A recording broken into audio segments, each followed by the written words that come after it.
तर झी 24 तास महाराष्ट्र गौरव पुरस्कारानं सन्मानित झाल्याच्या नंतर रितेश देशमुखनं मुख्यमंत्री फडणवीसांचे आभार मानले। राजा शिवाजी सिनेमाच्या शूटिंगचा किस्साही रितेशने सांगितलाय।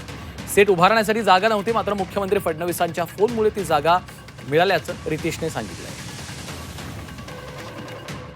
एक गोष्ट इथं आवर्जून सांगायचे की छत्रपती शिवाजी महाराजांवरती राजा शिवाजी चित्रपट जेव्हा मी करत होतो तेव्हा एक सेट उभारण्यासाठी आम्हाला जागा मिळत नव्हती। सगळ्या जागा बुक्ड होत्या।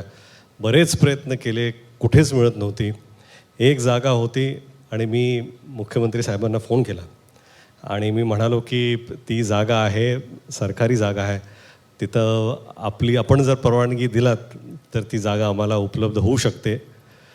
ते म्हणाले ठीक आहे। मी म्हणलं परंतु मला एक गोष्ट सांगायची आहे की ती जागा ज्या दराने हिंदी चित्रपटाला मिळते ते दर आम्हाला परवडणारे नाही आहेत।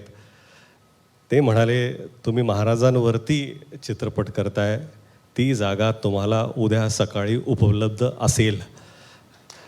आणि खरंच साहेब तुमचे खूप खूप आभार। तुम्ही वेळेवर आमची मदत केली आणि हा चित्रपट होऊ शकला।